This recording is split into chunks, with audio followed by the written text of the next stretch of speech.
Assalamu alaikum, dear viewers. Welcome to my YouTube channel. This is part 4 of our interview preparation series.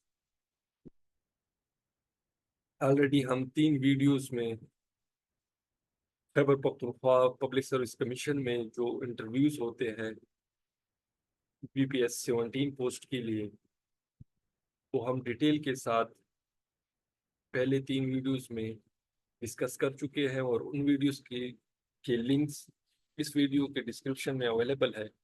इस video में हम discuss करेंगे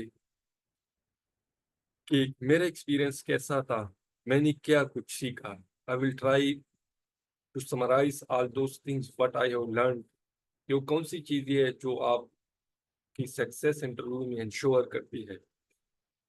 interview preparation, interview के panel members, कौन क्या पूछता है, वो सब कुछ ऑलरेडी पहले 3 वीडियो में डिस्कस किया जा चुका है, आप उनको देख सकते हैं। फर्स्ट ऑफ ऑल मैं आप लोगों के साथ पहले 3 वीडियो में ये डिस्कस करना न कर सका कि आपका ड्रेस कैसा होना चाहिए। Dress always matter. ड्रेस से पर्सनैलिटी का पता चलता है। याद रखिए कि आप हमेशा फॉर्मल ड्रेस में आपको जाना है इंटरव्यू के लिए। फॉर्मल ड्रेस से मुराद आप पैंट शर्ट में भी जा सकते हो, 3 पीस सूट में, साथ में टाई भी लगी हो, उसमें भी जा सकते हो। लेकिन आपने ये क्या करना है कि वो फॉर्मल हो। आपने कोई भी तेज कलर का शर्ट या कोट या पैंट नहीं पहननी है। इसी तरह आपने उसी के साथ मैचिंग में आपने शूज भी पहनने हैं। जनरली प्रेफरेबली शूज जो होते हैं वो ब्लैक या ब्राउन शूज होते हैं। तो अगर आप पैंट शर्ट में जा रहे हो, वेस्टर्न ड्रेस में जा रहे हो, तो वो भी उसमें भी आप जा सकते हो, लेकिन you have to take care कि आपने फॉर्मल ही रहना है। इसके अलावा अगर आप शलवार कमीज में जा रहे हो तो ये ज्यादा बेहतर होगा कि आप उसके साथ वेस्ट कोट पहन लें। वेस्ट कोट आजकल मुख्तलिफ किस्म के आ रहे हैं, लेकिन आपकी हमेशा कोशिश होनी चाहिए कि आपका जो वेस्ट कोट है वो भी फॉर्मल हो, और इस तरह आपका जो शलवार कमीज है वो भी फॉर्मल साफ हो। ज्यादातर जो प्रेफर करते हैं शलवार कमीज के साथ ब्लू और जो नेवी ब्लू होता है या ब्लैक वास्कट को प्रेफर किया जाता है इंटरव्यू के लिए। इस तरह जो आपकी शलवार कमीज का कलर होता है, कपड़ों का जो कलर होता है, वो सफेद को ज्यादातर प्रेफर किया जाता है। और इसी के साथ फिर अकॉर्डिंग या आपने ब्लैक या ब्राउन शूज या फिर जो पिशावरी चप्पल होते हैं वो आपने पहनने होते हैं। लेकिन once again I will emphasise that आपने फॉर्मल ड्रेस में ही जाना है। अच्छा, अब मैं मेरा कैसा एक्सपीरियंस, मैंने क्या सीखा इंटरव्यू में। फर्स्ट ऑफ ऑल आपने आप कोई भी खौफ नहीं होनी चाहिए। There should be no fear और फ्राइट। आप ये भूल जाए कि वहां पे कोई अजीब किस्म के सवाल होगी, अजीब किस्म के लोग होंगे, बल्कि पैनल इज वेरी फ्रेंडली। आप लोग, मैं ये भी बताता चलूं कि इवन पैनल के जो मेंबरान्स होते हैं, जब आप बैठ जाते हैं तो आपको ये कह देते हैं कि आप रिलैक्स रहें, कोई खौफ नहीं है आपको, आप अपने आप को रिलैक्स कर लें। जब आप रिलैक्स हो जाए तो हमें बता दें, तब हम आपके इंटरव्यू शुरू करेंगे। इसी तरह मेरे साथ भी हुआ था। जब मैं बैठ गया तो जाहिर सी बात है हर इंसान को थोड़ा बहुत खौफ होता है। तो मैं थोड़ा सा घबरा गया था, लेकिन साथ में जो एक पैनल मेंबर बैठा हुआ था उसने मुझे बोला कि आप क्यों घबरा रहे हो, यू शुड रिमेन रिलैक्स्ड। अपने आप को रिलैक्स कर ले, कंप्लीट रिलैक्स कर ले। मतलब ये है कि वो ट्राई करते हैं, they try their level best कि जो कैंडिडेट है ये अपने नॉर्मल उसमें आ जाए, हालत में आ जाए, उसको कोई फेयर फ्राइट ना हो। वो आपको सपोर्ट करते हैं। तो आपने हमेशा याद रखना है कि अब कोई भी खौफ नहीं होनी चाहिए, कॉन्फिडेंट रहे, क्योंकि you have to represent your self and prove your potential. Interview में सिर्फ ये नहीं होता कि आपने सवालों के जवाब देने जिस तरह क्लासरूम में देते हैं, बल्कि आपने अपने आप को रिप्रेजेंट करना होता है, अपने आप को दिखाना होता है, अपनी पोटेंशियल जो है आपकी आपकी जो काबिलियत है उसको साबित करना होता है इंटरव्यू में, अपने सवालात के जवाबात के जरिए। जो सवालात करते हैं उनके जवाबात आप कैसे देते हो और आप कैसे बिहेवियर करते हो उनके साथ, किस एटीट्यूड के साथ आप बातें कर रहे हो, तो वो सब कुछ इंटरव्यू में आपने अपने आप को भी शो करना है और साथ ही अपनी काबिलियत भी उनको मनवानी है। You have to compel them with your potential. उनको आपने कंपेल करना है कि आप में कुछ पोटेंशियल है, क्योंकि कैंडिडेट ज्यादा होंगे और वो वही कैंडिडेट उसी कैंडिडेट को सेलेक्ट करेंगे जिससे जिनसे वो इम्प्रेस हो। जाहिर बात है, 10 या 20 या 30 जितने भी कैंडिडेट्स इंटरव्यू में अपेयर हो रहे होते हैं, हर एक की अपनी पोटेंशियल होती है। अब जिसकी पोटेंशियल ज्यादा होगी, जिसकी रिप्रेजेंटेशन अपनी पर्सनैलिटी की अच्छी होगी, वही ही फिर शॉर्टलिस्ट होगा इंटरव्यू में भी। लिहाजा you should remain well compose and relaxed. अपने आप आपने वेल कंपोज रहना है और रिलैक्स रहना है इंटरव्यू में, फर्स्ट स्टार्ट से लेकर एंड तक। याद रखिए, ऑलरेडी मैं इस पे काफी इम्फेसाइज कर चुका हूँ पहले वीडियोस में कि आपने नाश्ता वगैरह जरूर करना है। इस तरह ना हो कि आप इसी तरह चले जाए और आपकी वहां पे फिर आपकी कोई भी एनर्जी ना हो, आप में दम ना रहे।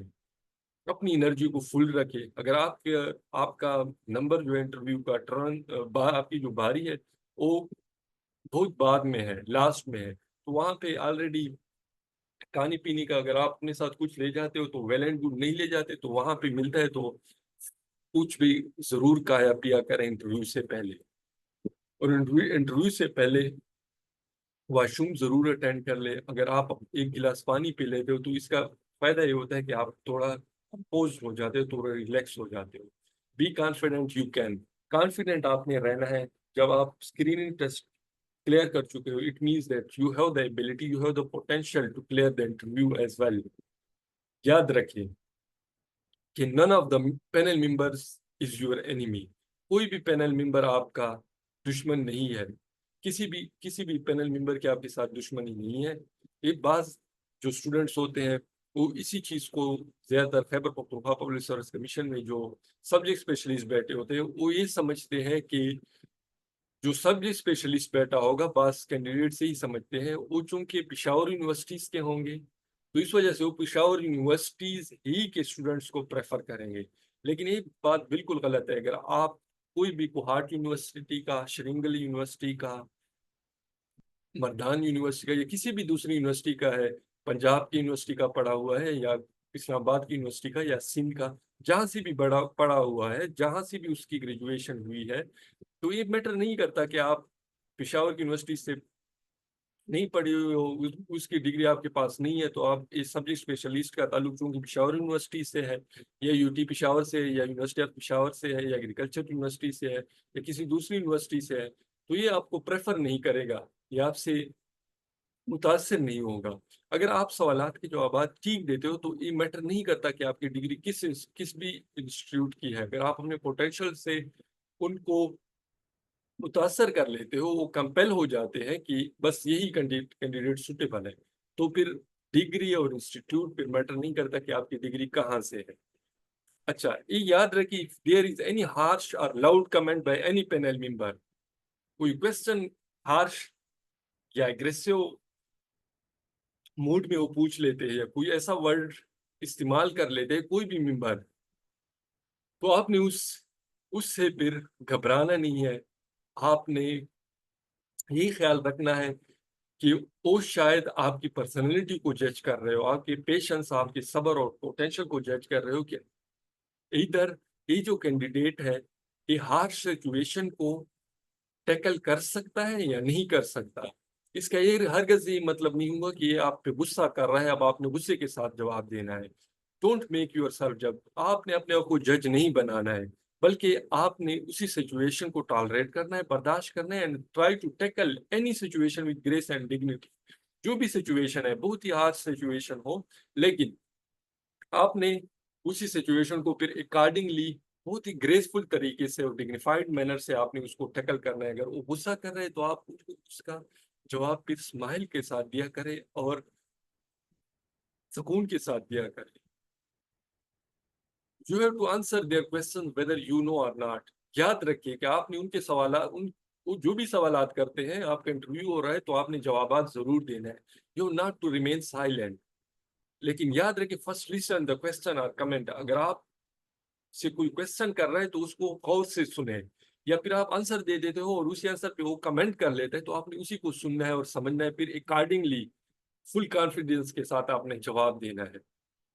अगर आप जानते हो जो उस जवाब को, उस सवाल के जवाब को, तो आपने फिर आंसर करना है, उसे जवाब देना है, लेकिन आपने खामोश नहीं रहना है। अगर आप you are unable unable to answer, then say sorry politely, अपने पोलाइट अंदाज में उसे सॉरी कर, लेकिन डोंट लूज कॉन्फिडेंस। आपने कॉन्फिडेंस को लूज नहीं करना है, क्योंकि हो सकता है if you answer all the questions of a member in negative, यानी अगर आप पैनल के एक मेंबर के सारे सवालों के जवाब गलत दे देते हो या नहीं देते हो, सॉरी कह देते हो, तो आपने घबराना नहीं। It doesn't mean that you have failed. हो सकता है that your correct answers to one और two members of the panel can ensure your successful sale. हो सकता है कि आपके पैनल मेंबरान में से एक या दो मेंबरान के जवाबात इस तरह दे देते हो कि सारा पैनल मुतासर हो जाए और आपको कामयाबी हासिल हो। तो आपने इस चीज से नहीं घबराना है। अगर आपने सवालात के जवाबात, कुछ सवालात के जवाबात आप गलत देते हो या एक मेंबर के सारे सवालात के जवाबात गलत दे देते हो, बेशक हर मेंबर के मार्क्स मैटर करते हैं आपकी कामयाबी में, लेकिन हो सकता है कि आप आप कुछ आंसर इस तरह दे देते हो कि वो जो आपके नेगेटिव आंसर्स थे या जो रॉन्ग आंसर्स थे, उनको कवर कर ले। तो आपने इस चीज में फिर कॉन्फिडेंस को लूज नहीं करनी है। याद रखिए that smile makes wonder. Smile, आप बिल्कुल स्माइलिंग फेस के साथ रहे। हंसना या कह कहीं लगाने नहीं है आपने, लेकिन जस्ट आपने अपने चेहरे पे कोई परेशानी शो नहीं करनी है, बल्कि स्माइलिंग फेस के साथ रहे, because it shows your confidence. ये यही शो करता है कि कॉन्फिडेंट है। अगर आपके चेहरे पे परेशानी है, अगर आप परेशान है, कॉन्फिडेंस आप लॉस कर चुके हैं, तो जाहिर बात है आप फिर स्माइल ही नहीं कर सकोगे। तो उनसे फिर उनको पता चल जाता है कि the candidate has lost confidence. It shows that your personality is calm and cool. It is a sign of gentleman. Gentleman हमेशा स्माइलिंग फेस के साथ रहता है और वो हर सवाल का जवाब पोलाइटली और मुस्कुराहट के साथ देता है। जबकि इसके बरक्स अगर कोई रूड है या किसी की बड़ी वो एग्रेसिव पर्सनैलिटी है, तो वो तो फिर स्माइल नहीं ला सकता अपने चेहरे पे। तो ये सब कुछ मैटर करता है। और आप, क्योंकि जो पैनल्स होते हैं, दे जज every angle of your personality. अच्छा, ये तो जो कुछ मैंने सीखा, अगर आप इसी तरह इंटरव्यू को टैकल कर लेते हो, तो और यही बातें सीनियर्स भी करते हैं या जो भी इंटरव्यू में अपेयर हो जाते हैं, तो यही क्रक्स जो मैंने बयान किया है इसी वीडियो में, यही होता है। अगर आप इसी को कवर कर लेते हो, इसके अलावा इट इट डजंट मीन कि ये जो पॉइंट्स मैंने डिस्क्राइब किए these are the final points. इसके अलावा अगर आप कोई भी सीनियर आपको कोई भी अच्छी बात कर लेता है इंटरव्यू के रिलेटेड, तो उसको जरूर जरूर सुने और उस पर अमल करें। अगर आपको खुद कुछ अच्छी अच्छी चीजें आती है, अच्छे पॉइंट्स है आप में, आपकी पर्सनैलिटी में, तो जरूर उसको फिर मैनिफेस्ट करने की की कोशिश करें, उसको जाहिर करने की कोशिश करें, अपनी काबिलियत को जाहिर करें, और ताकि पैनल मेंबरान्स आपकी काबिलियत, आपके पोटेंशियल को मान ले और वो मुतासर हो उससे। अच्छा, अब प्रिपरेशन मटेरियल या सोर्सेस इंटरव्यू के लिए क्या हो सकते हैं। ऑलरेडी मैं पहले 3 वीडियोस में डिस्कस कर चुका हूँ कि क्या कुछ पूछा जाता है इंटरव्यू में जो पैनल मेंबरान्स होते हैं। याद रखिए, अगर आपका किसी भी डिपार्टमेंट के लिए पब्लिक सर्विस कमीशन में इंटरव्यू हो रही होती है, तो उसी डिपार्टमेंट के कंसर्न ऑफिसर जो होते हैं, सीनियर्स होते हैं, अगर आप उनको एक्सेस कर सकते हो, तो उनसे जरूर मशवरा करें, उनसे कुछ पूछे, उनसे कुछ सीखे कि क्या करते हो, क्या पूछा जा सकता है। वो भी काफी यूजफुल होता है। अगर आपको उन ऑफिसर्स तक एक्सेस नहीं है, फिर जो वेबसाइट्स होते हैं डिपार्टमेंट के, जिस तरह KP minds and mineral department का वेबसाइट था, उसको मैंने देखा और उसमें हर चीज मैंने ट्राई की कि उसको उनको फिर मैं कवर कर सकूं, उनका उनका फिर मुझे पता हो। फिर मुझे वेबसाइट से पता चला कि इनके 3 विंग्स है, डायरेक्टरेट, इंस्पेक्टरेट, कमिश्नरेट, और इसी तरह तीनों विंग्स जो होते हैं या जो तीनों सब उसके जो डिपार्टमेंट्स हैं, माइंस एंड मिनरल डिपार्टमेंट के, उनके अलग इंटरव्यूज होते हैं, उनके अलग पोस्ट्स होते हैं। तो मेरी जो, चूंकि डायरेक्टरेट में इंटरव्यू हो रही थी तो ज़्यादातर मैंने डायरेक्टरेट से रिलेटेड जो पॉइंट्स थे या उससे रिलेटेड जो इंफॉर्मेशन थी उसी पे फोकस किया। तो अगर आपकी किसी दूसरे डिपार्टमेंट के लिए इंटरव्यू हो रही है तो उसके वेबसाइट को ज़रूर देखें, और साथ साथ अपने जो आप जिस जिस सब्जेक्ट की आपकी डिग्री है उसके टेक्स्ट बुक्स, जो कॉमन टेक्स्ट बुक्स होते हैं जिनमें बेसिक आप आपके सब्जेक्ट से रिलेटेड चीजें होती हैं, उनको जरूर देखें, उनको जरूर पढ़ें। अगर उनको आप ऑलरेडी कवर कर चुके हैं तो वेल एंड। इसी तरह अगर मेरे आपके KP mines and mineral department interview हो रही हो तो आपको जरूर खैबर पख्तूनख्वा और पाकिस्तान की जो मिनरल रिसोर्सेज हैं उनका पता जरूर होना चाहिए। तो इस प्रिपरेशन मटेरियल का मकसद यही है, या सोर्सेस, कौन से सोर्सेज आपने यूज करने हैं, कि पैनल मेंबर्स जो होते हैं, डिपार्टमेंट रिप्रेजेंटेटिव डिपार्टमेंट रिलेटेड पूछता है, सब्जेक्ट स्पेशलिस्ट सब्जेक्ट रिलेटेड पूछता है, और जो दूसरे मेंबर्स होते हैं वो जनरल नॉलेज पूछते हैं। तो इन सबको आपने फिर कवर करके इंटरव्यू के लिए अपेयर होना है। So this was all about how to prepare for interview of Khyber Pakhtunkhwa Public Service Commission or any other public service commission. If you have any question, if you have any comment, please do it in the comment section. I will try answer to your queries. Thank you very much.